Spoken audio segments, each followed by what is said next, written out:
August. While my administration has fought every day to restore prosperity, however, Nancy Pelosi and the Democrats in Congress are holding additional China virus relief hostage to reasons that nobody understands. I guess I do. I think I understand. It's called politics. And speaking of politics, I think North Carolina, I think that Michigan and Pennsylvania and other states, they should open, the governors, the Democrat governors should open the states. They'll open them on November 4th, but they should open them now. It's very unfair to the people to have those shutdowns continuing at the level that they're continuing. Democrats are insisting on a massive taxpayer bailout of badly run blue states, stimulus checks for illegal aliens, and the mass release of inmates from jail. They want to release a lot of inmates, some of them for very serious reasons. They want to release them from jail. They want that as part of a stimulus package. Can you believe it? It's time for the Democrats in Congress to start working across the aisle and put the American people first. Now, we have $300 billion in an account that we didn't use, $300 billion, and we are willing to use that. I would be willing to release it subject to Congress and use that as stimulus money, and it would go right to the American people. So we have $300 billion sitting in an account that we didn't need because things are going so well with the economy. But it would be a very appropriate thing to release that to the American people, and I am willing to do it. All we need is a sign-off. But that doesn't mean that we're going to release prisoners, some very vicious people, actually. We're not going to put them on the streets like the Democrats want us to. And we're not going to give stimulus checks to illegal aliens. They came into the country illegally, and now we give them a check. We want to give the checks to the American people. So remember, we have $300 million. It's there. We don't need the money. We don't need anything. Just let that money get released to the American people. As our economy rebounds, there's only one thing that could stop the extraordinary economic comeback and wipe out the future of American workers, and that's what the Democrats are tax hike, implementing things that will be really bad for our country. And this will just absolutely cripple what we're doing on regulations and so many other elements of success. We had the greatest economy in history prior to the China virus coming in. Now they want to stop regulations. They want to bring up regulations to a level, stop the things that we're doing, which are at a much smaller level, and bring up regulations at a level that nobody's ever seen before. They want to do things that will make it impossible for any economy to grow. They want to ban fracking. And as you saw, ban, and all of a sudden he sees his polls going down, and now he says, well, I was only talking about not maybe banning fracking, but he wants to ban fracking. And it doesn't matter what he wants to ban. The people that control him want to ban fracking. And whether it's Pennsylvania, Texas, Oklahoma, North Dakota, so many other states, you can't ban fracking. That would be a disaster. Ohio want to abolish American energy. I mean, that's what's going to happen. Adopt disastrous trade deals and inflict a devastating shutdown. As you know, he said we want to shut it down. We would be willing to shut it down. And you don't shut down when we're setting records. And by the way, we're rounding the corner. We're rounding the corner on the virus.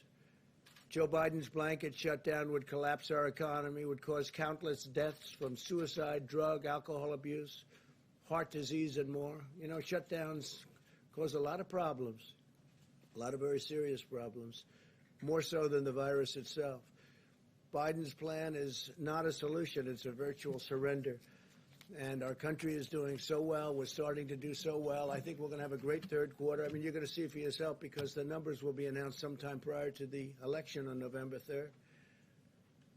And as you know, Joe spent his entire career sending American jobs to China and other far-away countries. For 47 years, people were pillaging our country, taking our jobs, taking our companies. And that's never going to change with that mindset and with that group. Biden is not going to be standing up to these foreign countries. He's not going to be standing up, maybe more importantly, to the people that run the Democrat Party. He doesn't have the strength to do that. He refuses even to condemn Antifa, a bad group, a far-left domestic terrorist organization. He doesn't want to say anything bad about it. His plan to appease the domestic terrorists is the exact opposite of what I'm doing. Now, I think you saw that last night. Yesterday, the U.S. Marshals, we sent them in, U.S. Marshals. We were waiting for local government to take care of it, but they didn't do that, so the U.S. Marshals went in, law enforcement. They took down the Antifa member who murdered a man in the middle of a street in Portland. The suspect was killed after drawing a weapon when officers attempted to take him into custody. They wanted to take him in. The U.S. Marshals, incredible people. So I want to thank them for their strength, their bravery, and I really do wish that the mayor of Portland and the governor of Oregon would get going and stop the crime in that city. It'd be so easy to do. Well, we're focused on creating good-paying jobs. The radical left is focused on unleashing really violent mobs, and you see that whether you're conservative or liberal, Republican, Democrat, or independent, we must all agree the need for peace and order and safety. Under my administration, law enforcement is conducting arrests nationwide of rioters, looters, and domestic terrorists. The reasons we didn't put Chicago into our list, where we're holding back funds from some of these states and cities that are doing such a poor job, such an incompetent job, a job that nobody can even imagine how bad. And we're holding it back until they get their act together. And we are having a lot of people in Chicago right now, and you notice that their numbers are going down rapidly. But we've deployed a lot of federal law enforcement inside of Chicago, and they're taking out quite a few people. And they're being arrested, they're being put in jail, and that's why you see those numbers going down. That's why you see that, with respect to the mayor, we did not hold back funds in Chicago.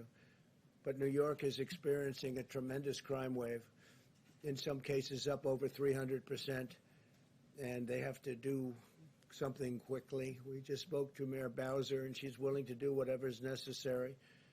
We had a very good talk with her. That's in D.C., and the other places, they speak for themselves. We're working with the state and local authorities to comb through hours of videotape, identify and arrest suspects, and prosecute lawbreakers. We've already got over 300 in jail, and we have tremendous evidence, and I want to thank the media for helping us out, because they're taking different angles. We have it from every different angle. You can't probably have any better than what we've got. We see it from the sky and the ground, and from the right and from the left. So when they say they didn't do it, we say, well, what's this? So we get that from the media free of charge. Under Operation Legend, we've surged federal law enforcement to cities plagued by violent crime. The initiative has already resulted in tremendous success, and nationwide, we have over 2,000 arrests, and we don't talk about it too much, but now we might as well. So we've arrested over 2,000 criminals. They're criminals. And in a single month, murder rate in Chicago, as you know, and as I said, it was cut in half, actually. So on the China virus front, the nations of Europe have experienced a 38% greater excess mortality than the United States, 38% more greater excess mortality than the United States. A lot of you don't want to report that.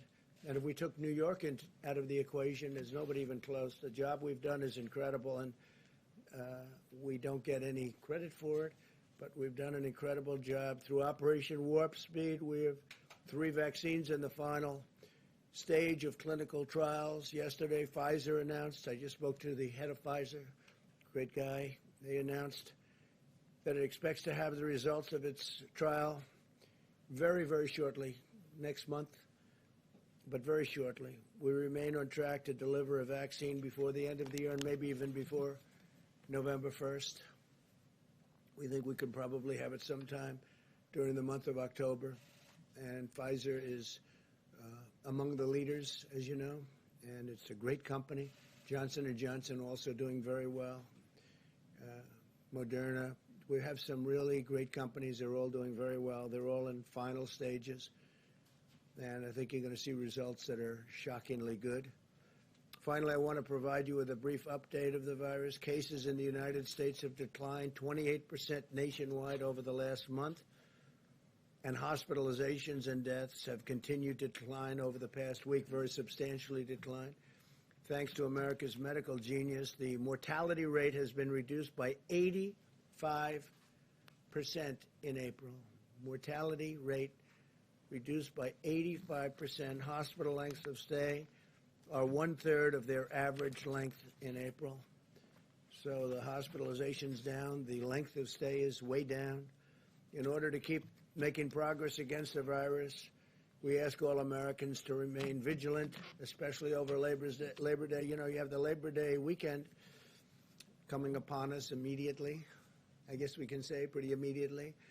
And we need everybody to be careful, to apply common sense, and do all of the things that we've told you to do as quickly, as much as you can.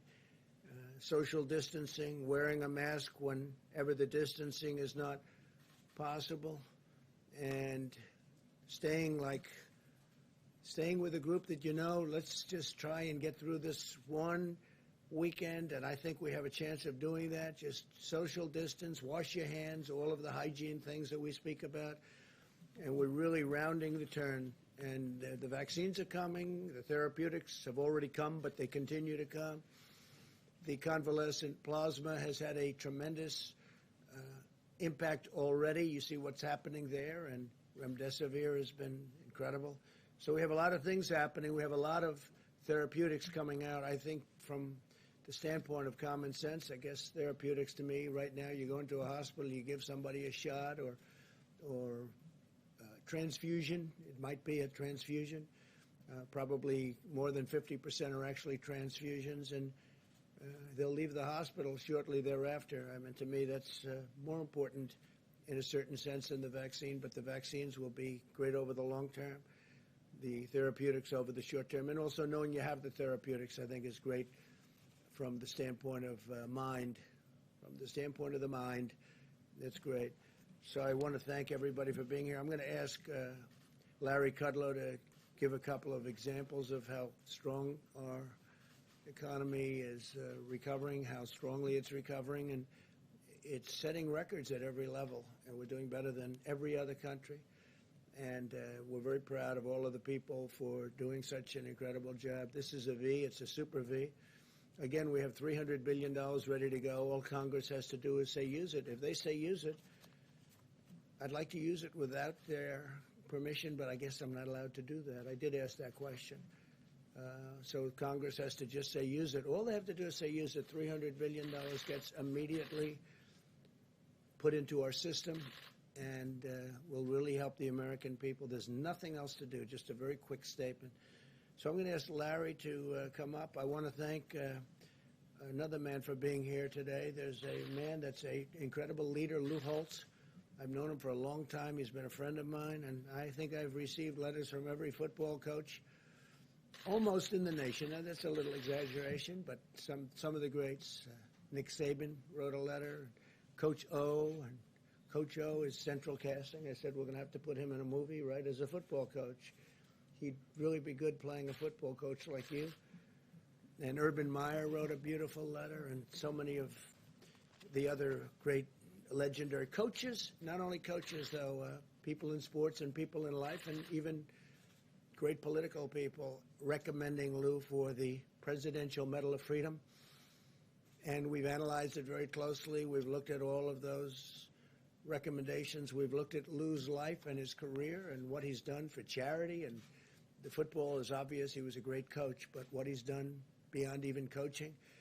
So Lou will be getting the Presidential Medal of Freedom, and a date is being picked. It won't be in the too distant future. Lou was married to a great woman, right, Lou? Great woman, and she just passed away a few months ago. Is an incredible woman. She was stronger. I knew her well. She was stronger than Lou. I think she was stronger than you, Lou. I hate to tell you, you're strong too, but she was special, right? So I just want to congratulate Coach Lou Holtz on soon to receive the Presidential Medal of Freedom. And we look forward to that, Lou. Thank you very much. And you can stay around and listen to Larry for a couple of seconds or go to your friend. You probably know half of the people in the room. I'll bet they treat you better than they treat me. They treat him good. I wish you'd treat me that way. Larry, come on up. Thank you, sir.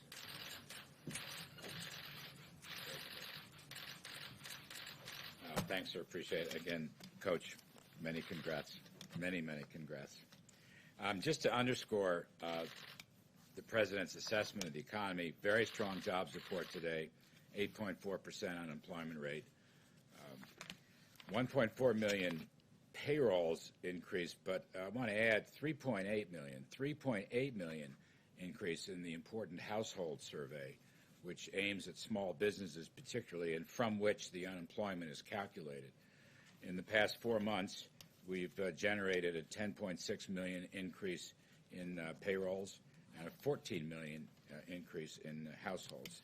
So we've restored basically half of the jobs that were lost in the pandemic contraction.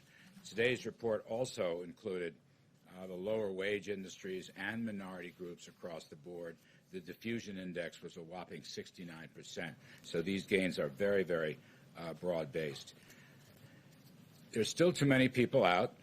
There's still too much hardship, still too many unemployed. And we're working on that, and we're moving in the right direction. And that's why today's numbers are encouraging and optimistic. Now, other areas that the President mentioned, just to underscore, we are in a housing boom. There can be no disagreement about that. Sales, mortgage applications, prices, home starts up 23% annually in July. We're in a car boom, automobile boom. We've gone from 8.7 million in sales to 15.2 million in sales in the recent 4 months. It's a big jump. As the President mentioned, the leading indicator of that is used car sales and prices. The manufacturing indexes are very strong. This recovery includes manufacturing. The ISM's running in the high 50s. The new order index is at 68. Production index is 63. We had a manufacturing report for durables, core durables. Over the past 3 months, orders up 35%, shipments up 35%. So these are very strong numbers. New business applications from 25,000 to 66,000. It's a 160% gain through August. And as the President referred, consumer spending is booming. We're up 84% annually over the past 3 months. My view, of course, we are in a V-shaped recovery. It is a self-sustaining recovery. High demand, increased production and manufacturing, along with decline in inventories, will give us a tremendous momentum going into the second half of the year. I still reckon that the third quarter will be at least 20% growth. The Atlanta Fed's GDP Now index is close to 30%. I think 20% is a good number. I think the whole second half and next year, provided that economic policies remain pro-growth. And I just want to mention one thing on the policy front. I simply don't understand the other side wanting a $4 trillion tax increase after a deep pandemic contraction. And on this point, I believe vast majority of economists, I don't care if you're a Keynesian, demand-sider, supply-sider, you just don't raise taxes by this amount or by any amount, really, but $4 trillion, really picking the pockets of taxpayers who are returning to work now and need all the resources they can get. You just don't do it. The profession should be have a complete consensus on that. And so I'm quite surprised, and I think that is a potential obstacle, and people are beginning to speak about that. But all I can say is, factually, the numbers are coming in very positively. There's a lot of optimism going on. More work to be done, but we're rolling in the right direction, sir. Thank you. Appreciate it. Thank you, President Trump. If I could first ask you a clarifying question about the $300 billion. Yeah. You've ruled out doing that unilaterally. You're going to wait for Congress to repurpose it for stimulus checks. Yeah, what about it? Oh, is that correct? You're waiting for Well, Congress? there's a theory that I can do it without the approval, but I'd rather get the approval so that we have it. But there's a theory I could take the $300 billion. It's money that we have, money that we built up, and money that we haven't spent, and I would love to give it to the American people as a very powerful stimulus. So, yeah, I think there is a theory that I could do it without having to go back, but I think it would be appropriate to go back, and I would ask Congress to approve it. It's a very simple approval. It's a one-sentence approval, and the Democrats should do that. The Republicans will do that. They'd be glad to do that. So we'll see whether or not they do it. Okay? Please, in the back. Mr. President, our editor-in-chief, John Solomon, had an exclusive interview with the head of the Delaware Fraternal Order Police chapter. He said that they were going to endorse you instead of their native son, Joe Biden. I'd like your response, as well as the National Organization of the Fraternal Order of Police is endorsing you as well. Well, I'm honored that Delaware, because I don't see Biden anywhere but Delaware. And I like Delaware too. But to have the law enforcement in Delaware give their endorsement to me is really a great honor. It just shows you how pathetic the Democrats are when it comes to crime, when it comes to law and order. So would you please extend my very great thanks? It's a great honor to get it from Delaware law enforcement. We've gotten it from almost all law enforcement, but that's because every time I see Biden speak, it says Delaware, Delaware, Delaware. He never leaves. I'm all over the country. I'm all over the place. Please. Go ahead. Did you have? Yeah, go ahead, Jim. Thanks, Mr. President. Germany has said that Alexei Navalny, the Russian opposition leader, was poisoned. What do you think should be done to Russia about that? What is your message to Russia about that? And how should the international community and the United States respond? Well, I think we have to look at it very seriously if it's the case, and I think we will. There's nobody been tougher in Russia than I have. We get along. I get along with almost all countries. I get along with North Korea. Remember, we were supposed to be going to war with North Korea. If Hillary got elected, you'd be at war right now with North Korea. That would be a very messy war, a very bad war. Many millions of people would be killed. In the meantime, we've gotten along with them. We didn't get to war. Everyone said that if I was elected, I'd be at war in 1 week. It's been just the opposite. We're doing very well in Afghanistan, bringing the troops down, very low level.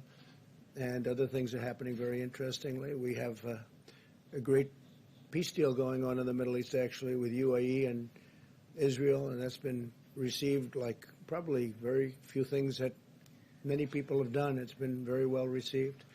And we'll be having other countries announcing soon. They're joining that, and you're going to have a lot of countries in that. A lot of countries are saying, hey, why didn't you bring us in right from the beginning? They would have loved to have been there, but they want to be in. So we're doing a lot of things. I think that I was the one that alerted the United States and the world, Nord Stream 2.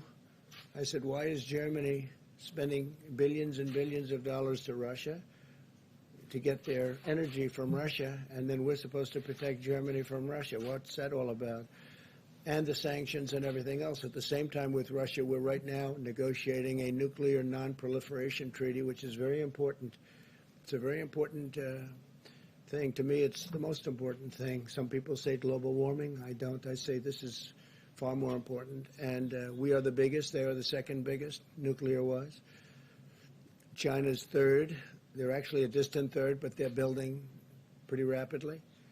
And at some point, we'll include China into those talks. But we're doing very well with Russia on nuclear non-proliferation. So I don't know exactly what happened. I think it's tragic. It's terrible. It shouldn't happen. We haven't had any proof yet, but I will take a look. It is interesting that everybody's always mentioning Russia, and I don't mind you mentioning Russia, but I think probably China at this point is a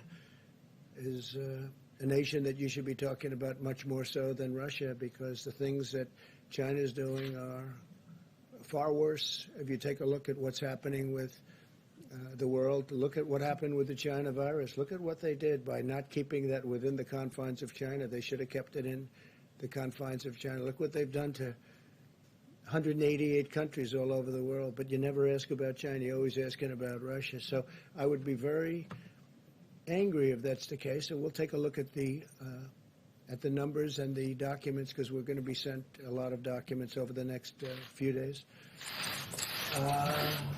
President? Please, Radak. Thank you, Mr. President. During the conventions, During the conventions, Kimberly and Don Jr. had an outreach to the Indian Americans community with a video called 4 More Years for You, which has gone viral among the Indian Americans in the battleground states. So my question is, would Kimberly, Don Jr. and Ivanka Trump, who are very popular among Indian Americans, would be campaigning on your behalf among the Indian Americans with your views on India-US relationship? Well, I didn't understand everything you said. I know India, and I understood those young people that you mentioned. They're very good young people. And I know their relationship to India is very good, and so is mine. And Prime Minister Modi is a friend of mine, and he's doing a very good job. Nothing easy, but he's doing a very good job. We're talking, while we're at it, we're talking about China and India. They're going at it pretty good on the border, as you know. It's been very nasty. It's been a very nasty situation. And we stand ready to help with respect to China and India. If we can do anything, we would love to get involved and help. And we are talking to both countries about that. But I appreciate your nice sentiments. They think a lot of India, and so do I, and I think a lot of your Prime Minister. Thank you. So my question was about Indian Americans. Do you think they are voting for you?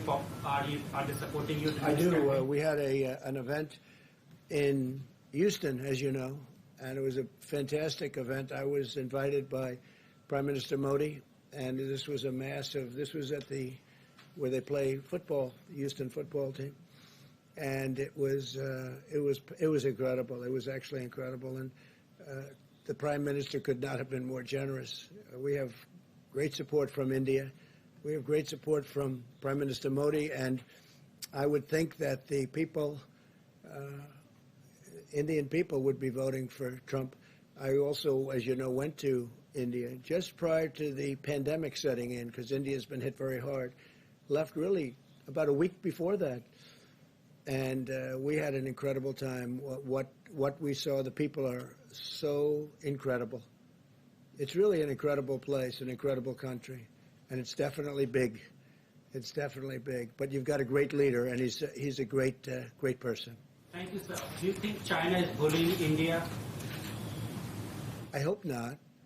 I hope not. But they're certainly going at it. They're going at it much more strongly than a lot of people even understand. Yeah, please, go ahead. Thank you, sir. Go ahead, please. Thank you, sir. Just a follow-up on Alexei Novotny. You just said you haven't had any proof yet. Do you have any reasons to doubt the results from Germany? No, I don't. I don't. I hear Germany has made was it definitive or almost definitive? But we have not seen it ourselves, no. But we have not seen it ourselves. But I would certainly be okay with that. They want to do something. They want to take action. Shouldn't happen. But again, we are working very closely with a lot of countries on a lot of different things.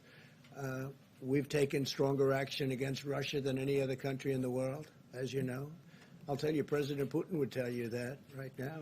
But the fact that I get along with Russia and that I get along, frankly, with everybody right now, I'm not getting along with China, but that's my choice. I don't like what happened with respect to the pandemic, with respect to the China virus. I don't like it at all. What they've done to this world and this country and Europe and every place else is terrible. But I do get along with President Putin. But I've been tougher on Russia than anybody else by far. If you look at the Obama administration, they were weak. Look at the land they gave up. Look at what happened with respect to Ukraine. Such a big part of Ukraine given up during the Obama administration. And I don't think they would have done that with me. I don't think they would have done that with me at all. We gave tank busters and they gave pillows. Did you ever hear that expression? They sent pillows and we sent tank busters to Ukraine. So, but with that being said, if we can do a nuclear non-proliferation agreement, that would be a great thing. No, but I would not be at all happy if that were the case. And it looks like it might very well be the case. I mean, based on what Germany is saying, that seems to be the case. John? Mr. President, I want to ask you about something you said a while back that's been talked about many, many times. Back in 2015, you said that you didn't think John McCain was a hero, that you prefer people who don't get captured. In light of all that's happened since then and all you've learned, do you regret saying that? Is it something you wish you had not said? I say what I say, and I never got along with John McCain. I disagreed with John McCain. You know that better than anybody, frankly. I wasn't a fan. I disagreed with many of his views. I disagreed with his views on these ridiculous, endless wars. I disagreed with the way he handled the vets, the VA. The VA is running much better now, and we did with the Mission Act and the accountability and all the things we've done for the VA. He was not able to do that, but I disagreed with John McCain on a lot of things. That doesn't mean I don't respect him. I respected him, but I really disagreed with him on a lot of things, and I think I was right. I think time has proven me right to a large extent. On this notion of preferring people who want to capture, Thank you, Mr. President. Earlier in the statement that you read before questions, you spoke about how you believe that we're, as you put it, rounding the corner on the coronavirus pandemic. I do believe that, yeah. You said that yesterday as well, and I think everybody would love to see the pandemic come to an end. There's no doubt about that.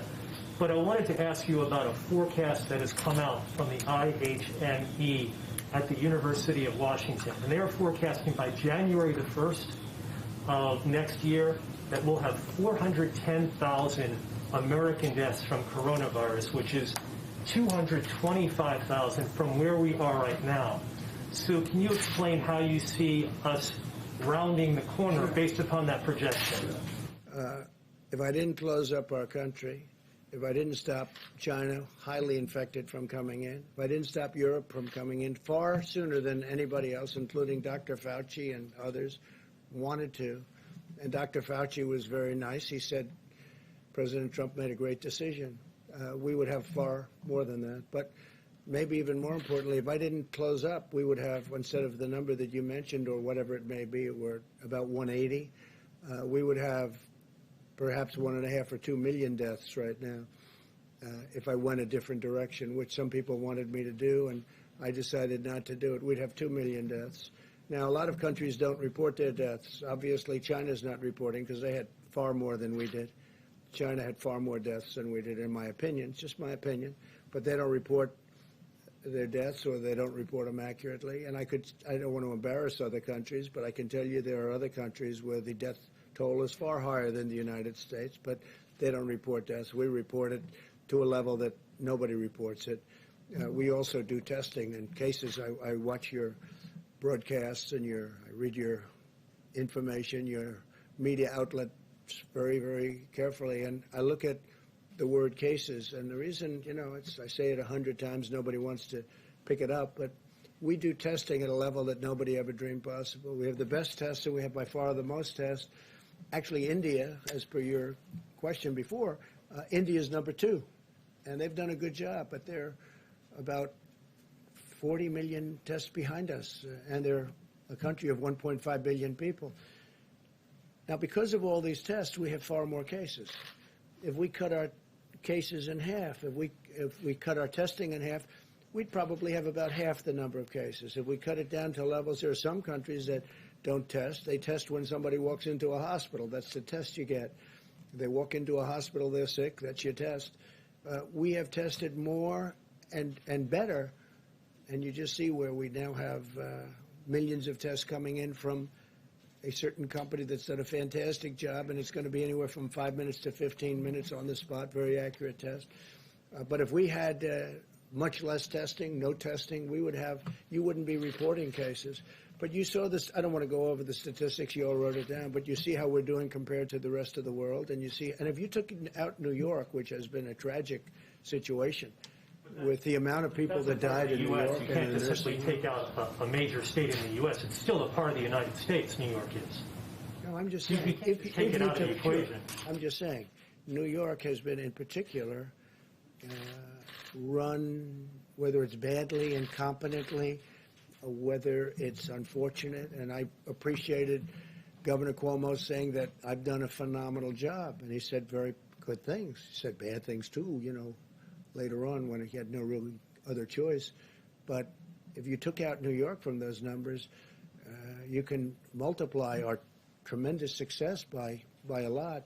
But look, the bottom line is that the job we've done on COVID-19 or the China virus, China plague, call it whatever you want. There are a lot of different names, but it's been incredible. We've also helped a lot of other countries, especially with ventilators, because we are now, we build ventilators at a level that nobody ever thought possible. So you don't see that forecast being accurate, the one that I cited to you. Yeah, but you didn't hear me. If we didn't do what I said, we would be at 2 million deaths right now. Taking that into account, it's just going forward. No, they're not taking that into account. I had a choice to make. If we made the wrong choice, the number that you have, which is less than other countries, but the other countries don't report deaths. They don't report them to the extent, and they're not accurate. You know that, and so do I. Because you take a look at some of the things happening in certain other very large countries. First of all, we're a very large country. But you take a look at things happening with respect to the reporting of deaths in other countries, and I say, give me a break. So it's been amazing. But we made some moves at the beginning. China, big. Europe, big. But the biggest of all was closing it down, understanding the disease, and we did, and now we know it's the elderly. It's especially elderly if they have heart, diabetes, if they have problems. And we're watching it, and we're watching it very closely. And by the way, we're doing super testing with respect to that, super testing. But if we did it a different way, instead of the number that you said, but basically the number that we're at now is approximately 180,000, we'd be at 2 million people right now. Could be higher than that. Yeah, please go ahead. I don't know anything about the Russia vaccine. I'm not sure. We have our vaccine, and our vaccine is, I think it's going to be the standard. It's going to be great. These companies are incredible. They've come up with the great vaccines over the years, and that's the vaccine that probably most of the people in this room are going to want to take, right? Thanks, Mr. President. A quick clarification on my question. The $300 billion, is that from the Main Street Lending Program, or is that from a different part? Where are you? It's sitting in an account, has not been spent, but we're willing to spend it. No, we're willing to spend it. I'd like to get approval from Congress. There's a theory that I don't have to do that, but I'd rather be up front, and I'd like to get approval from Congress. Let it go directly to the people. It would be a great stimulus. It's actually more stimulus than we're asking for in terms of pure stimulus. This would be pure stimulus. I wouldn't have to let prisoners go, some very evil prisoners go. Like, think of it. The Democrats, in order to get what they want and in order to give us what they're talking about allowing prisoners to be released, prisoners that we don't want to be released. So in order that we get money to the American people, they want to say release prisoners and other things like that are very bad. And we just can't do that. We don't want to do that. And then just to follow on John's question, I know you spoke earlier about the Atlantic story, and you referenced the number of administration officials who have come out to support your... No, we have 11 people. I was just told we have 11 people.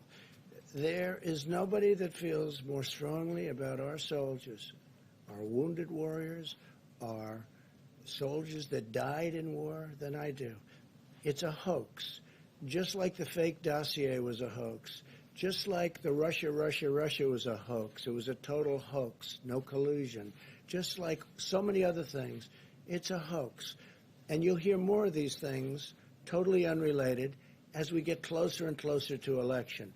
The magazine is a failing magazine, and nobody called me. Nobody called me from the magazine and said, you have a comment about it. No, they just write whatever they want to write because they figure you can't get sued. You can get sued, but it's a very hard bringing lawsuits. But we have many witnesses, and it's just a continuation of the witch hunt so that it can hopefully affect the election. But the American people are too smart. So whether it's the fake dossier that turned out to be a total fraud or so many other things have turned out.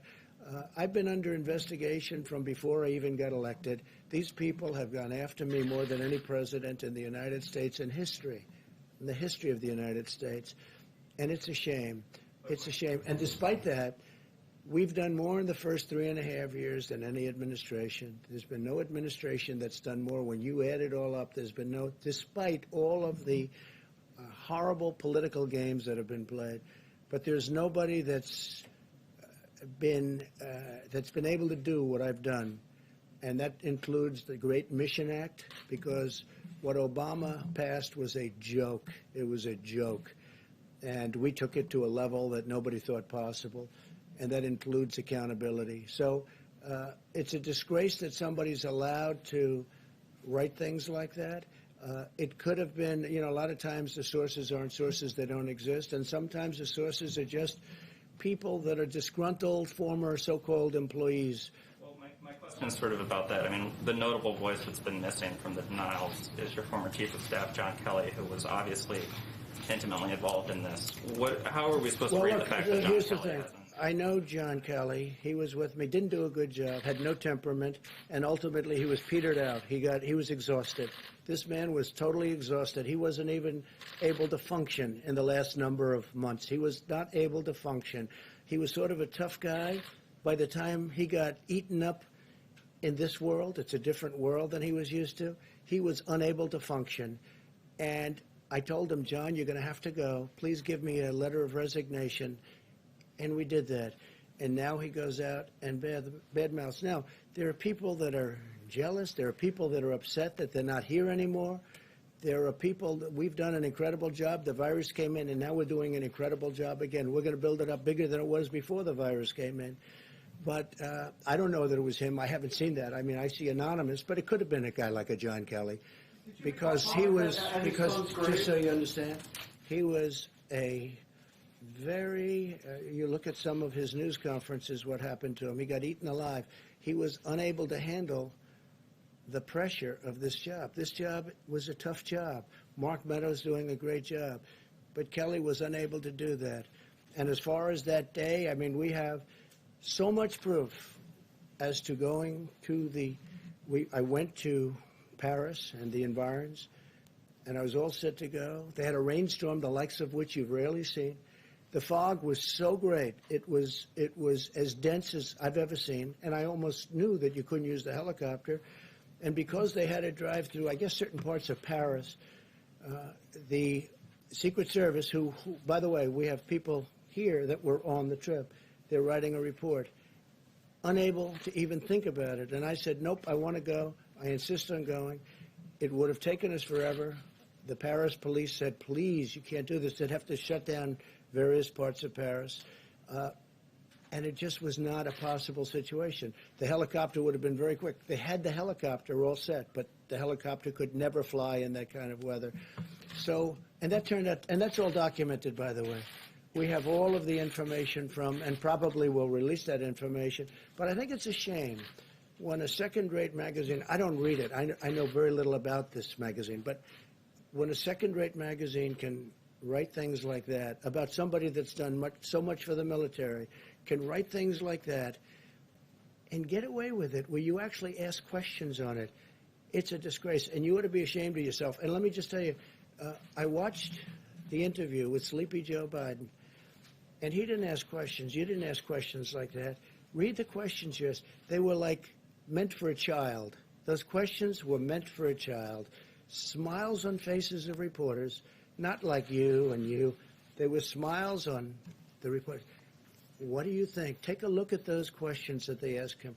They were not meant for a grown-up. They were meant for a child. So I just want to tell you, it's a disgrace, because you look at what I've done for the United States military.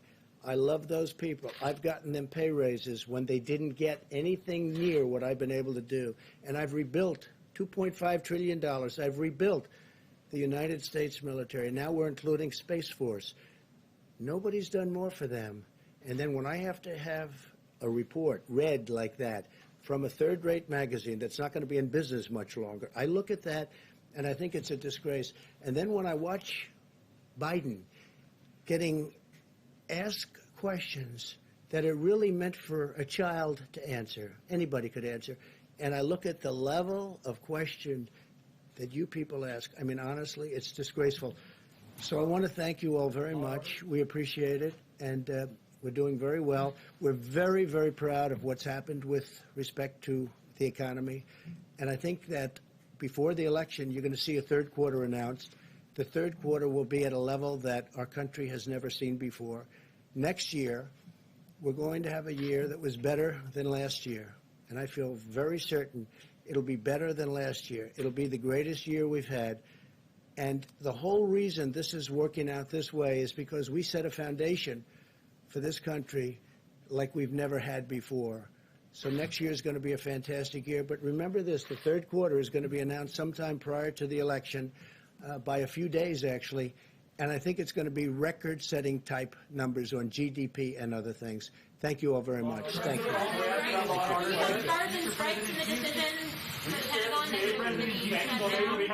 you stand by Robert Kelly's grave and say to his father, I don't get it? What was in it for them, sir?